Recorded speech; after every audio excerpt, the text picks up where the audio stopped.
Basement में आरव ने शर्मा को घूरते हुए अपने खंजर की धार पर उंगली फेरी और धीमी और खौफनाक आवाज़ में कहा, क्यों शर्मा, गर्मी कैसी लग रही है? मज़ा आ रहा है ना? अभी तो खेल शुरू हुआ है। शर्मा ने मुश्किल से आंखें खोली। सामने आरव आलिया को देखकर उसके शरीर में डर की एक लहर दौड़ गई। आरव, प्लीज़ प्लीज़ मुझे छोड़ दो, मुझे छोड़ दो। आरव हल्का सा मुस्कुराया और बोला, छोड़ दूँ? तुमने भी तो मुझे और मेरे लोगों को छोड़ने के बारे में नहीं सोचा था, फिर आज मुझसे रहम की उम्मीद क्यों कर रहे हो? आरव धीरे धीरे उसके करीब आया। गार्ड को इशारा करते हुए उसने कहा, सीधा करो इसे। गार्ड ने तुरंत बटन दबाया। शर्मा उल्टा लटकने के बजाय सीधा हो गया। उसके शरीर पर पड़े छालों और जख्मों से वो दर्द से करा उठा। आरव उसके बिल्कुल सामने जाकर खड़ा हो गया और खंजर उसकी गर्दन पर रख दिया। मेरे साम्राज्य में घुसना और मेरे ही लोगों को खरीदना और फिर मेरे साथ गद्दारी करना, तुम्हें क्या लगा था मैं ये सब भूल जाऊंगा? तभी बेचारा शर्मा कांपते हुए बोला, मुझसे गलती हो गई, मुझे माफ़ कर दो। लेकिन आरव की आंखों में कोई भाव नहीं था। आरव आरव थोड़ी देर उसे घूरता रहा। गलती वो होती है जो अनजाने में हो जाए। तुमने जो किया है वो तुम्हारा फैसला था और अब तुम्हें अपने फैसले का नतीजा भुगतना होगा। आरव ने उसके सीने पर खंजर से एवी लिखा और उसके ऊपर क्राउन का निशान बना दिया। याद रखना, मेरे खिलाफ जाने वालों की पहचान मिटती नहीं है, उनकी कहानी दूसरों के लिए सबक बनती है। इसके बाद आरव ने अपने गार्ड्स की तरफ देखा और बोला, इसे शहर के बीचों बीच लटका दो, हर कोई देखे और हर कोई याद रखे कि एवी के खिलाफ जाने का अंजाम क्या होता है। इतना बोलकर आरव रोने के साथ बेसमेंट से सीधा पैलेस के बाहर निकल गया। उसके बाहर आते ही 20 से 25 ब्लैक कार्स एक साथ लाइन में खड़ी हो गई। आरव तेज कदमों से पैलेस के बाहर आया और सब गाड़ी में बीच वाली कार के पास चला गया। उसके पास आते ही एक गार्ड ने गाड़ी का दरवाज़ा खोला और एक साइड खड़ा हो गया। आरव सीधा जाकर गाड़ी में बैठ गया। उसके बैठते ही गार्ड ने गाड़ी का दरवाज़ा बंद कर दिया और जल्दी से उस गाड़ी के पीछे वाली गाड़ी में बैठ गया। जैक और रोनी अलग अलग गाड़ी में बैठ गए और उन गाड़ियों का काफिला पैलेस के बाहर चला गया। वो नज़ारा देखने में काफ़ी खूबसूरत था। जर्मनी सब शांति से बैठे थे। तभी सोनम जी सबको देख रही थी। तभी दादाजी बोले, हमने इनाया की शादी कर दी है। शादी जल्दबाजी में हुई थी, इसीलिए किसी को बुला नहीं सके। ये सुनते ही बेचारी सोनम जी का दिल बुरी तरह टूट गया। वो इनाया को बहुत पसंद करती थी और अपने बेटे रोहन की शादी वो इनाया से करवाना चाहती थी, लेकिन अब उनके सारे सपने टूट गए। उन्हें अपने बच्चे के लिए बहुत बुरा लग रहा था। सोनम जी ने अपने आप को संभाल लिया और बोली, कोई बात नहीं, हम बस उससे ही मिलने आए थे, बहुत दिन हो गए, मिलने भी नहीं आई तो बस आ गए, अब चलते हैं। ये बोलकर सोनम जी वहाँ से चली गई। उनके जाते ही रुद्र बोला, इन्हें क्या हो गया? इनाया की शादी की बात सुनकर इन्होंने ऐसे रिएक्ट क्यों किया? ईशानी जी बोली, ऐसे एकदम से शादी की बात सुनकर और कैसे रिएक्ट करती वो? हाँ, ये भी सच है। वैसे दादू, आपने इनू की शादी उससे क्यों की? रुद्र की बात सुनकर दादाजी उसे घूरते हुए बोले, क्यों? मैं अपनी मर्जी से अपनी पोती की शादी भी नहीं कर सकता क्या? दादाजी के ऐसे कहते ही रुद्र ने जल्दी से बात को संभालते हुए कहा, ऐसी बात नहीं है दादू, बस पूछ रहा था। दादाजी ने रुद्र को घूरकर देखा तो रुद्र सकबकाते हुए जल्दी से अपनी जगह से उठते हुए बोला, हम निकलते हैं पापा, आज बहुत इम्पोर्टेंट मीटिंग है, अब सब मुझे ही देखना होगा, इनू जो नहीं है। वो ये बोल ही रहा था कि रुद्र के फ़ोन पर ईमेल आ गया। रुद्र ने ईमेल चेक किया तो वो खुश हो गया, क्योंकि उसकी जो मीटिंग थी उसकी प्रोजेक्ट की सारी डिटेल्स इनाया ने भेजी थी। रुद्र को इतना खुश हुआ देखकर दादाजी बोले, क्या हुआ, इतना क्यों उछल रहा है तू? दादू, हमारी तूफान ने प्रोजेक्ट की सारी डिटेल्स भेजी है और वो भी पूरी तैयारी के साथ। अब मुझे इतनी प्रॉब्लम नहीं होगी। वो यहाँ होती तो कितना अच्छा होता ना। इतना बोलते वक्त रुद्र की आंखें नम हो गई थी। उसे इनाया की बहुत याद आ रही थी, इसीलिए वो घर से तुरंत निकल गया। उसके जाते ही दादाजी अपनी जगह से उठ गए और अपने कमरे में चले गए। कमरे में आकर उन्होंने राम दादाजी को फ़ोन किया। दूसरी तरफ से फ़ोन उठाते ही दादू बोले, यार हमने इतनी जल्दबाजी में शादी करके कोई गलती तो नहीं कर दी। दादाजी बोले, तेरा क्या मतलब है? अगर जल्दबाजी नहीं करते तो लड़का कभी शादी नहीं करता। इतनी रस्म होते होते तो कब का भाग गया होता। ये करना ज़रूरी था, वरना अरब कभी शादी के लिए नहीं मानता। कुछ ना कुछ करके इस शादी से पीछे हट जाता। प्रताप दादाजी बोले, हाँ सही कहा तुमने, इतनी मुश्किल से तो मिला है हाथ में, वरना उस एवी माफिया डॉन को फुर्सत कहाँ। उन दोनों की बातों का सिलसिला शुरू था। मुंबई एवी का पैलेस। इनाया अपने कमरे में बैठकर काम कर रही थी। वो अपने काम में इतना मशगूल हो गई थी कि उसे कब दोपहर हो गई ये पता ही नहीं चला। जब उसे भूख लगी तब वो अपने रूम से निकलकर किचन में चली गई, जहाँ कुक खाना बना रहे थे। इनाया ने वहाँ जाकर सर्वेंट से कहा, क्या बनाया है खाने के लिए? इनाया को वहाँ देखकर सबने अपने सर झुका लिए और एक सर्वेंट ने कहा, लेडी बॉस, आज खाने में वेजिटेबल सूप और सब्जी बनी है। उसकी बात सुनकर इनाया का मुंह बन गया और उसने अपना अजीब सा फेस बनाकर कहा, मुझे ये सब नहीं खाना, मेरे लिए आप चीज़ पास्ता और चीज़ सैंडविच बना दीजिए। इनाया की बात सुनकर सारे कुक और सर्वेंट कांपने लगे और बोले, सॉरी लेडी बॉस, लेकिन ये सब बॉस को पसंद नहीं है और आज से पहले ये सब यहाँ पर नहीं बना। अगर उन्हें पता चला तो वो बहुत गुस्सा करेंगे।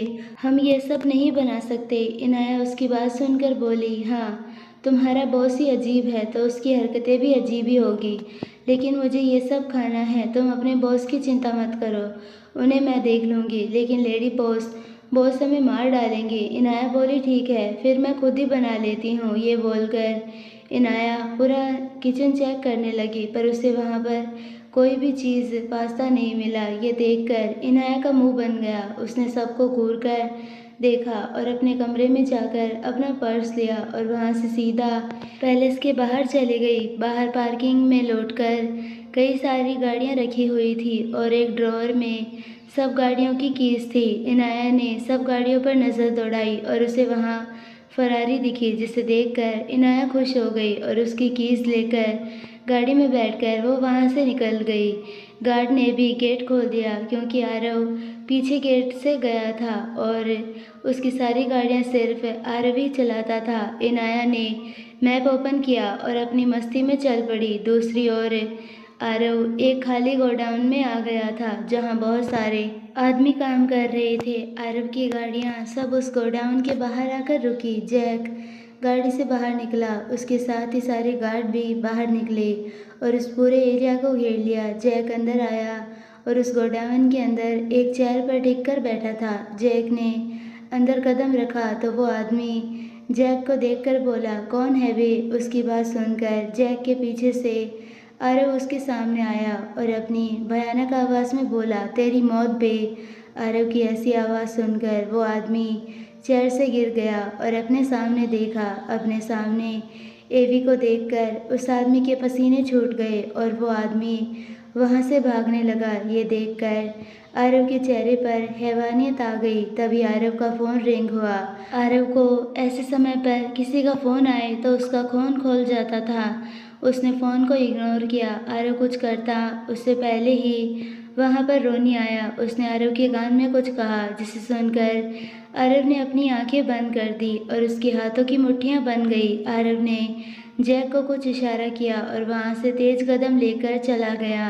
जैक ने गार्ड को इशारा करके बुला लिया और कहा, इसे पकड़ो और लेकर जाओ और यहाँ का सारा माल उठवा लो। शाम तक सारा काम हो जाना चाहिए, नहीं तो पता है ना क्या होगा। उसकी बात सुनकर गार्ड कांप गया और बोला, सब हो जाएगा। ये बोलकर उस गार्ड ने बाकी गार्ड्स को इशारा किया और सब अपने अपने काम पर लग गए। आरव जल्दी से गाड़ी में बैठ गया। रोनी ड्राइविंग सीट पर बैठा और उसने गाड़ी स्टार्ट कर दी और जल्दी से वहाँ से निकल गया। इनाया अपनी मस्ती में जा रही थी।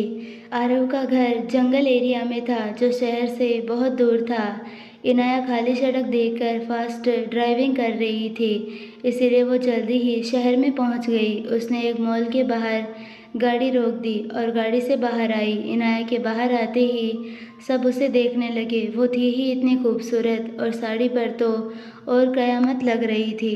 इनाया ने सन ग्लासेस पहने और मॉल के अंदर चली गई। इनाया मुंबई पहली बार आई थी। इनाया बहुत बड़े शहरों में घूमी थी, लेकिन इंडिया वो फर्स्ट टाइम आई थी। इनाया अंदर चली गई और उसने सबसे पहले जाकर अपनी पेट पूजा करने का सोचा, इसीलिए वो पहले रेस्टोरेंट एरिया में चली गई। वहाँ जाकर इनाया ने अपने पसंद का ऑर्डर दिया और बैठकर वहाँ रखी मैगज़ीन पढ़ने लगी। मैगज़ीन में फ्रंट पेज से लेकर मैगज़ीन के कई सारे पन्नों पर उसे एवी के बारे में ही पढ़ने को मिला। वो सब पढ़कर इनाया का दिमाग घूम गया। उसने उस मैगज़ीन को टेबल पर ज़ोर से पटका और कहा, ये आदमी सब जगह इसके ही चर्चे हैं, लोगों को और कोई काम नहीं है क्या? जब देखो तब इसके बारे में ही लिखते फिरते हैं। ये बोलकर इनाया ने बुरा सा मुंह बना लिया। तब तक वेटर उसका ऑर्डर लेकर आता है। इनाया अपना खाना एंजॉय करके खाने लगती है। बहुत से लोग उसे घूर रहे थे। इतने लोगों के बीच वो अकेली परी जैसी लग रही थी। ऊपर से उसने एवी के बारे में ऐसा कह रही थी। इनाया इन सब चीज़ों से बेखबर अपना खाना एंजॉय कर रही थी। उसने अपना चीज़ पास्ता और चीज़ सैंडविच को खा लिया और पेमेंट करके शॉपिंग करने लगी। वो फूड सेक्शन में गई और उसने सब फास्ट फूड ही लिया और फिर वो मॉल में घूमने लगी। उसे और कोई काम नहीं था, इसीलिए अकेले ही घूम रही थी। वो मॉल बहुत बड़ा था। हाथों में ट्रॉली लिए इनाया पूरा फूड सेक्शन घूम रही थी। कुछ देर बाद आरव की गाड़ी आकर मॉल के बाहर रुक गई और आरव ने अपना कदम गाड़ी से बाहर रखा। सब लोग उसे घूर घूर कर देख रहे थे, लेकिन आरव का ध्यान उस मॉल पर था जिसके अंदर उसकी फूफी थी। आरव तेज कदमों के साथ अंदर चला गया और इनाया को ढूंढने लगा। रोनी ने जाकर सीसीटीवी कैमरा चेक किया और जाकर आरव को बता दिया। इस वक्त वो दोनों भी नॉर्मल कपड़ों में थे। आरव वहाँ से सीधा फूड सेक्शन में गया जहाँ इस वक्त इनाया थी। इनाया चिप्स की पैकेट ले रही थी। आरव ने उसे बुरी तरह घूरा और उसकी तरफ चलने लगा। लड़कियां उसे देखकर आहें भर रही थी और आपस में बातें कर रही थी। उनकी बातें सुनकर इनाया ने पीछे पलटकर देखा तो देखती ही रह गई। आरव ने इस वक्त फॉर्मल कपड़े पहने थे। वाइट शर्ट जिसकी स्लीव कोहनी तक फोल्ड थे, उसके शर्ट के ऊपर के 2 बटन ओपन थे। उसने ब्लू कलर का फॉर्मल पैंट पहनी थी। शर्ट अच्छे से आयरन किया हुआ था। पैरों में ब्लू शूज़ पहने थे। जेल से सेट बाल, आंखों पर ब्लैक गोगल। शर्ट के ऊपर के बटन खुले होने के कारण उसके गले की चेन दिख रही थी। हाथों का टैटू आधा दिख रहा था। आरव ने अपने एक हाथ को पैंट के जेब में रखा और वो तेजी से इनाया की तरफ आ रहा था। आरव इस वक्त बहुत डैशिंग लग रहा था। इनाया तो उसे देखकर अपने होश खो बैठी थी। आरव ने अपने गोगल्स निकाले और रोनी के ऊपर फेंक दिया। इनाया ने जब ये देखा तो उसने आरव के चेहरे को ध्यान से देखा। आरव गुस्से से उबल रहा था। उसकी आंखें लाल हो गई थी। उसका इतना गुस्सा आ रहा था कि उसके माथे की और हाथों की नसें उभर आई थी, जिससे आरव की बॉडी और भी ज़्यादा अट्रैक्टिव लग रही थी। आरव को इतने गुस्से में देखकर इनाया एकदम से हड़बड़ा गई और अपनी रोनी से शक्ल बनाकर बोली, ये यहाँ क्या कर रहा है और आया भी है तो इतने गुस्से में क्यों है? उसने आरव के पीछे देखा जहाँ रोनी उसे भागने का इशारा कर रहा था। उसे डर था कि कहीं वो अपने गुस्से में इनाया को चोट ना पहुँचा दे। इनाया ने उसे देखा और एक हाथ से अपनी साड़ी पकड़ी और वहाँ से भागने लगी। उसे भागता देखकर आरव एकदम से आग बबूला हो गया। उसने चिल्लाते हुए इनाया से कहा, इनाया रुक जाओ, नहीं तो बहुत बुरा होगा। लेकिन इनाया नहीं रुकी। वो वहाँ से भागकर सीधा अपने कार में जाकर बैठ गई।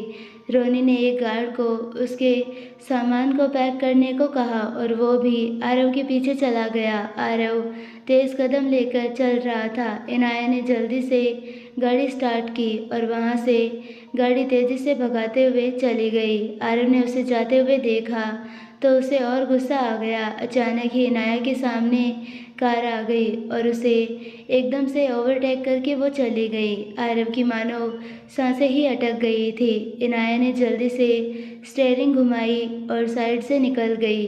अब तक आरव गुस्से से पूरा पागल हो गया था। ये लड़की, इसे मैं आज छोड़ने वाला नहीं। आरव जल्दी से गाड़ी में बैठा और खुद ड्राइविंग करते हुए इनाया के पीछे चला गया। आरव एकदम फास्ट ड्राइविंग कर रहा था। इनाया ने मिरर में देखा उसे और उसने गाड़ी की स्पीड बढ़ा दी। आरव को बहुत गुस्सा आ रहा था। इनाया जल्दी से गाड़ी चलाते हुए पैलेस में आ गई। गार्ड ने जल्दी से गेट खोल दिया। इनाया ने गाड़ी बाहर ही रोक दी और वैसे ही पैलेस के अंदर जाने लगी। सारे गार्ड्स उसे ऐसे देखकर हैरान थे। सारे सर्वेंट डर के मारे हॉल में खड़े थे। उनकी आज खैर नहीं थी। इनाया भागते हुए हॉल में आई। उसे आता देखकर सारे सर्वेंट्स खुश हो गए। इनाया ने सबको इग्नोर किया और अपने कमरे में चली गई और दरवाज़ा अंदर से बंद कर दिया। इनाया दरवाज़ा बंद किया और उससे सटकर खड़ी हो गई। इनाया के जाते ही आरव भी उसके पीछे ही आया। उसे आता देखकर गार्ड वैसे ही बैठा रहा। उसने गेट को नहीं खोला, जिसे देखकर आरव का दिमाग फटने को हो गया था। उसने ज़ोर ज़ोर से हॉर्न बजाने लगा। ये देखकर गार्ड गाड़ी के पास आया और बोला, कौन है और आपका यहाँ क्या काम है? आरव ने गुस्से से गाड़ी के मिरर को नीचे किया और गुस्से से गार्ड को देखकर बोला, तेरा बाप हूँ, गेट खोल, नहीं तो मैं तुम्हें खोल दूंगा।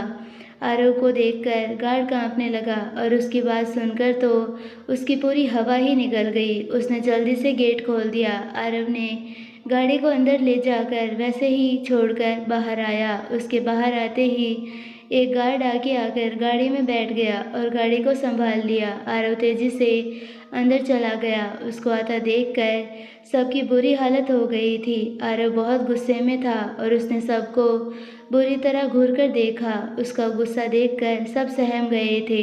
आरव ने पूरे पैलेस में नज़रें दौड़ाई और वो अपने कमरे में चला गया। जब वो कमरे के बाहर आया, उसने देखा रूम लॉक है। ये देखकर उसने इनाया को आवाज़ लगाई, इनाया ओपन द डोर। उसकी आवाज़ सुनकर इनाया घबरा गई। आरव ने उसे 2 से 3 बार आवाज़ लगाई पर इनाया ने दरवाज़ा नहीं खोला। ये देखकर आरव ने डोर पर पासवर्ड डालकर दरवाज़ा ओपन कर दिया। आरव ने देखा इनाया रूम में कहीं नहीं है। ये देखकर उसे आवाज़ लगाने ही वाला था कि उसके कानों में आवाज़ आई। बेचारी इनाया खिड़की के पास से पर्दे के पीछे छिपी हुई थी और अपने आप से बात कर रही थी। तुम बेवकूफ़ लड़की, तुम क्यों उस आरव से डर रही हो? तुमने कुछ किया भी नहीं है। हाँ, मैं क्यों छुपूं? ये बोलकर इनाया ने पर्दे को अपने ऊपर से साइड हटा दिया और जैसे ही सामने देखा, आरव गुस्से में उसके सामने ही खड़ा था। आरव को ऐसे सामने अचानक देखकर इनाया एकदम से डर गई और अपने सीने पर हाथ रखकर बोले, क्या आपने सच में मुझे मारने का ही प्लान बनाया है क्या? हमेशा ऐसे भूतों की तरह सामने क्यों आते हैं? आरव बहुत गुस्से में था। उसने इनाया को बुरी तरह से घूरते हुए कहा, हाँ हूँ मैं एक शैतान, बहुत बड़ा शैतान, जिसके दिल में सिर्फ बेरहमी और बेदर्दी भरी पड़ी है। इनाया ने आरव को अजीब नज़रों से देखा और उसके साइड से जाने लगी। ये देखकर आरव ने अपने दांत पीस लिए और इनाया का हाथ पकड़कर उसे दीवार से लगा दिया और खुद उसके ऊपर चढ़कर उसकी आंखों में देखने लगा। उसके ऐसे दीवार से लगाने से इनाया की चीख निकल गई। आरव ने उसकी कमर पर अपना हाथ रखा और उसे थोड़ा नज़दीक खींच लिया। आरव के हाथ इनाया की कमर को पकड़े हुए थे और वो लगभग आधी ऊपर उठी हुई थी।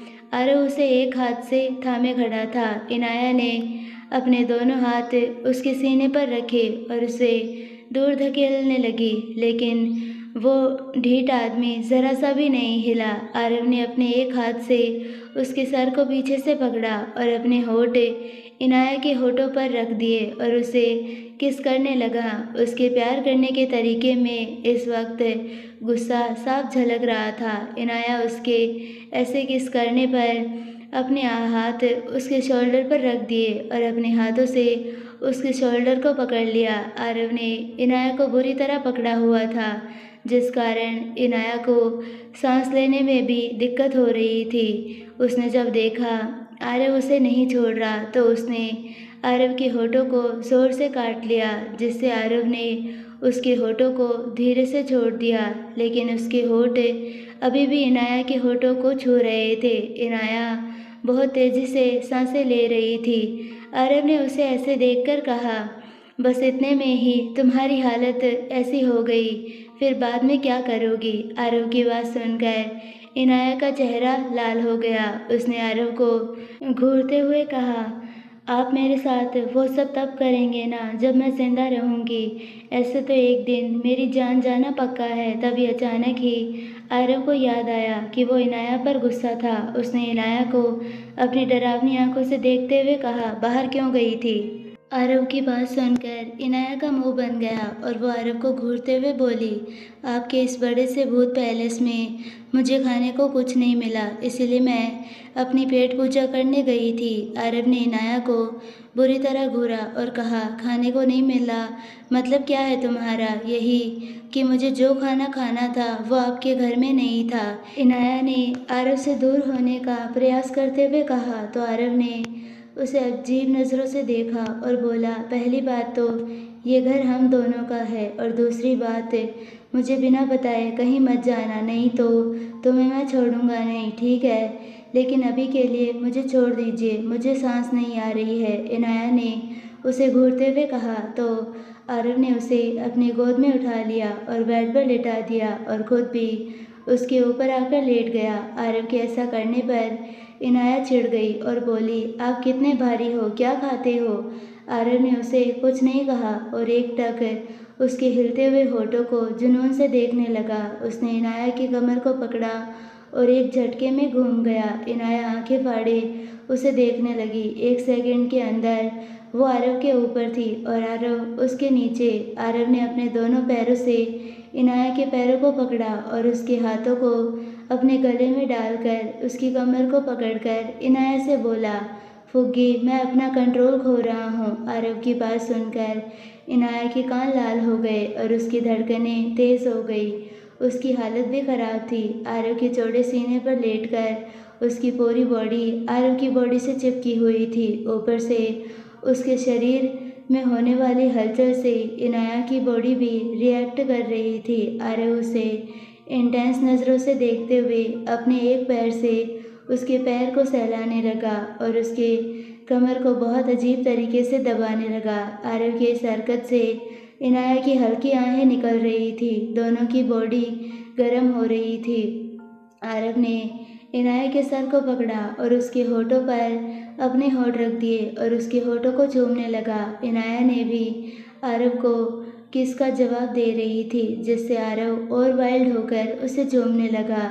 जब इनाया की सांसें उखड़ने लगी तब आरव ने उसे छोड़ दिया और उसे लेकर फिर से पलट गया। अब इनाया आरव के नीचे थी और आरव उसके ऊपर था। आरव इनाया को शिद्दत से देख रहा था। उसने अपने शर्ट के सारे बटन खोल दिए और इनाया की कमर को पकड़कर उसके गले में अपने होठों से चूमने लगा। आरव इनाया की गर्दन पर किस करते हुए अपने प्यार की निशानी उसकी गर्दन पर छोड़ रहा था, जिससे इनाया के मुंह से सिसकियां निकल रही थी। आरव उसकी ऐसी आवाज़ें सुनकर अपना होश खो रहा था। इनाया ने देखा आरव हद से ज़्यादा वाइल्ड हो रहा था। उसकी पूरी बॉडी अकड़ गई थी। ऊपर से उस हैंडसम आदमी की मैनली फ्रेग्रेंस इनाया को और अट्रैक्ट कर रही थी। उसका वो सुडौल शरीर इनाया को आरव की ओर खींच रहा था। उसने अपने हाथ आरव के बालों पर रख दिए और उसके बालों को कसकर पकड़ लिया। आरव इनाया की ऐसी हरकतों पर उसे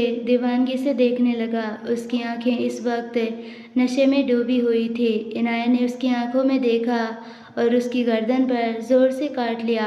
इनाया की हरकत से आरव और पागल हो गया। दोनों और आगे बढ़ते कि उसी वक्त रोनी अपनी आदत से मजबूर कमरे के अंदर आ गया। आरव और इनाया इस वक्त एक दूसरे को देख रहे थे। उन दोनों को इस पोजीशन में देखकर बेचारा रोनी हड़बड़ा गया और इसी हड़बड़ी में उसका हाथ दरवाजे के पास रखे फ्लावर वाज पर लग गया, जिसकी आवाज़ बहुत तेज़ थी, जो पूरे पैलेस के सन्नाटे को चीर गई। आरव ने आवाज़ सुनते ही दरवाजे के पास देखा। रोनी को वहाँ देखकर इनाया को बहुत शर्म आई। उसने जल्दी से वहाँ से भागना चाहा, पर आरव ने उसे अपने नीचे दबा रखा था और रोनी को अपनी लाल आंखों से बुरी तरह घूरने लगा। आरव को ऐसे देखकर रोनी की हालत खराब हो गई और उसे महसूस हो रहा था कि उसके शरीर में जैसे जान ही नहीं बची हो।